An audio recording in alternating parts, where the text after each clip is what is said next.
Good morning friends, সবাই কেমন আছেন? তো এখন বাজে সকাল 8:30। তো উঠেছি সকাল 7টায়। ছেলে পড়তে চলে গেছে, টিফিন করে দিয়েছি। সেগুলো আর ক্যামেরার মধ্যে আনতে পারিনি, কারণ আমার মোবাইলে চার্জ ছিল না। কালকে রাতে তো অনেক রাত পর্যন্ত দেখতে পেয়েছেন কম্পিউটারে কাজ করছিলাম। তো কম্পিউটারে কাজ করতে গেলে আমার একটু মোবাইল লাগে, তো সেই কারণে আমি চার্জে বসাতে পারিনি। তো রাতে শোয়ার সময় চার্জে বসাতে পারিনি, কারণ আমি এডিট করতে করতে ঘুমিয়ে পড়েছিলাম। এডিটটা কমপ্লিটও করতে পারিনি, যার জন্য এখন আমি ভিডিও ছাড়িনি। ঘুমিয়ে পড়েছিলাম, এই কমপ্লিট করতে পারলাম না। মানে হাফ করেছি, মোবাইল হাত থেকে পড়ে যাচ্ছে, সেই কারণে রেখে দিয়েছিলাম, বলি সকালে উঠে করবো। কিন্তু সকালবেলা ঘুম থেকে উঠে ছেলের জন্য টিফিন করতে হয়েছে। ওর বাবার জন্য ভাতটা বসিয়ে দিয়েছে, তো ভাতে আলু দিয়ে বসিয়ে দিয়েছে। বাবা বলে কিছুই খাবো না, 2 দিন পর মাংস খেয়েছে, আজকে আলু ভাতে ভাত খাবো। তো চলুন, ভাত বসিয়ে দিয়েছি, ভাত আমার হয়ে গেছে। সরি, মানে গ্যাসটা আসতে দেরি গেছে, দেখতেই পাচ্ছেন। তো চলুন এবার অন্য কাজগুলো করি। আর যে যেখান থেকে প্লিজ লাইক দিয়ে কন্টিনিউ করবো, অবশ্যই ফুল ওয়াচ করে ভিডিও দেখার চেষ্টা করবেন। তো চলুন ভিডিওটা কন্টিনিউ করুন। হ্যালো ফ্রেন্ডস, চলে এসেছি। এখন বাজে সকাল 9টা। তো দেখতে পাচ্ছেন দুধ চলে এসছে। তো ভাবলাম পাঁচটা করে রাখি, কারণ ছেলে পড়তে গেছে, আজকে তো স্কুল যাবে না। তো পড়তে গিয়ে শুনলো যে ওদের হাফ টাইমে ছুটি পড়বে, কারণ প্রচণ্ড গরমের জন্য ওদের ক্লাস করাতে পারছে না স্যার ম্যামরা, সেখানে হাফ টাইমে ছুটি দিয়ে দেবে। তো সেইখানে বললো, মা ফোন করে বলে, মা আমি স্কুল যাবো না, হাফ টাইমের জন্য চলে আসছে। আর সত্যি প্রচণ্ড গরম, আর ওদের 3 তলার পর ক্লাস হয়, তো খুব খুব গরম হয়। তো সেখানে ভাবলাম ও এক্ষুনি যদি চলে আসবে, দুধটা একটু জাল দিয়ে নিই। দুধটা জাল দিয়ে পায়েসটা করে দেবো। আর যেহেতু দুধ দিয়েই গেছে, তো আমি সব রেডি করেই নিয়ে এসে দেখতে পাচ্ছেন। এদিকে আমি চিড়ে নিয়েছি, এদিকে আমি বাতাসা নিয়েছি, তার সঙ্গে নিয়েছি অল্প লবণ।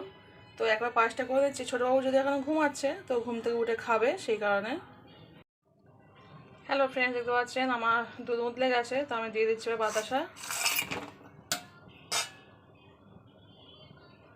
তো বাতাসা আর লবণ একসঙ্গে দিয়েছে। এবার দিয়ে দেবো চিড়ে। তো দেখতে পাচ্ছেন চিড়েটাকেও দিয়ে দিয়েছি। ভালো করে ফুটে নিয়ে আমার চিড়ে পায়েস কমপ্লিট। আজকে আর কিছুই দেবো না, কাঠবাদাম কিছুই দেবো না, প্রচণ্ড গরম পড়ছে তো, তাই ভাবলাম আজকে 2 দিন পর দিয়েছি, আজকে একটু অফ দেবো। কারণ সবসময় কাঠবাদাম কিশমিশ খাওয়া ঠিক না। কিশমিশটা সবসময় এমনি আমাদের খাওয়া হয়, কিন্তু কাঠবাদামটা সবসময় তো খাই না, এই পায়েসের সঙ্গেই দিই।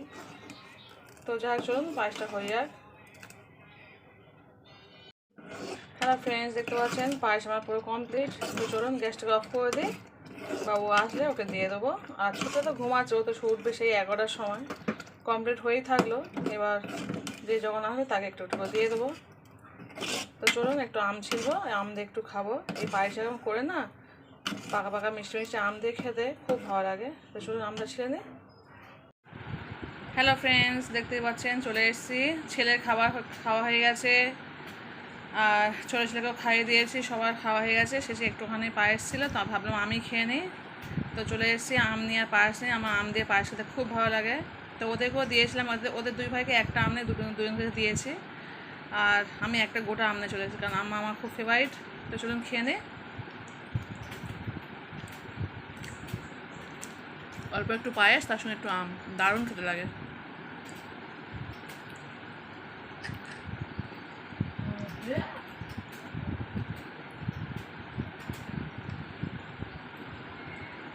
তো এরকম আম দিয়ে পায়েস খেতে কে কে পছন্দ করেন অবশ্যই কিন্তু কমেন্ট করে বলবেন। আম দিয়ে পায়েস আমি তো প্রচণ্ড ভালোবাসি। তো কে খেতে ভালোবাসে অবশ্যই কিন্তু কমেন্ট করে বলবেন। তো চলুন তখন আমি খাই, আপনারা তখন দেখতে থাকুন। আর বাড়িতে অবশ্যই তৈরি করে খেয়ে নেবেন, মানে পায়েসটা তৈরি করবেন আর সঙ্গে আম থাকবে, দারুণ খেতে লাগে।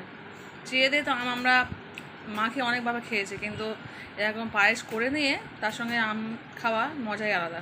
আর একদম ফ্রিজ থেকে ঠান্ডা ঠান্ডা আমটা বের করে, একদম ঠান্ডা আম এটা। তো চলুন এটা খেয়ে নিই। হ্যালো বন্ধুরা, দেখতে পাচ্ছেন এখন বাজে দুপুর 1:30। তো ডিম ভাজা করতে চলে এসেছি, ছোটো ছেলে খাওয়া বলে। ছোটো ছেলেকে খাইয়ে তারপর নিজেরাও খাবো। স্নান করা হয়ে গেছে, সবাই 2 ভাই স্নান করে নিয়েছে, আর আমিও স্নান করে নিয়েছি। তো বড় ছেলে কম্পিটিশনাল কাজ করছিল, একটু মানে গেম খেলছিল। তো গেম খেলে নিয়ে ও একটু ঘুমিয়ে পড়েছে। ও 30 মিনিট মতো গেম খেলে খেলে ঘুমিয়ে পড়েছে। আর ছোট্ট টিভি দেখছিল। আমি স্নান করে এসে ডিম ভাজা করছি ভাত খাওয়া বলে। তো চলো ডিমটা ভাজা করে নিই। তো দেখতে পাচ্ছেন কি সুন্দর ডিমটা ফুলে গেছে, দারুণ লাগে ডিমটা। চলুন ডিম ভাজা করে নিয়ে বাবুকে খাইয়ে দিয়ে নিজে ভাত খাবো। ভাতে আলু দিয়েছি আর একটু মাংস কষা করেছি। তো চলুন, ওর বাবা তো শুধু আলু ভাতটা খেয়ে চলে গেছে, আর আমি একটু মাংস করেছি খাবো বলে, ভালো লাগে খেতে মাংসটা। হ্যালো ফ্রেন্ডস, দেখতে পাচ্ছেন ভাত নিয়ে নিয়েছি। ছোটো ছেলেকে ভাত খাইয়েছি, ও ভাত খায়নি, তাদের ভাত নিয়ে নিয়েছি আমি। আর এখন বাজে হচ্ছে দুপুর 3টে বেজে গেছে। তো ছেলে খাওয়া দাওয়াতে 1 ঘন্টা। আর এদিকে দেখুন লেবু নিয়ে নিয়েছে, আর এদিকে হচ্ছে মাংস আর হাড় একসঙ্গে ভাজা করে নিয়েছে। মাংস একসঙ্গে ভাজা করে দিয়ে চলুন, আমার এইভাবে খেতে খুব ভালো লাগে। রান্নার থেকে একদম ভাজা ভাজা করে নিয়ে খেতে সত্যি খুব ভালো লাগে। তো চলুন ভাতটা খেয়ে নিই, ওই দিয়ে ভাত খাবো আজকে। আর তার যার জন্য লেবু নিয়ে নিয়েছি কেটে। তো চলুন ভাতটা খেয়ে নিয়ে পড়তে হবে 4টের সময়, এখন 3টে অলরেডি বেজে গেছে। তো চলুন ঝটপট খেয়ে নিয়ে তারপর ঘর দোর ঝাঁট দেবো একটু। 1 2 3 4 5 6 7 8 9 10 নো 1 2 3 4 5 6 7 8 9 10 নো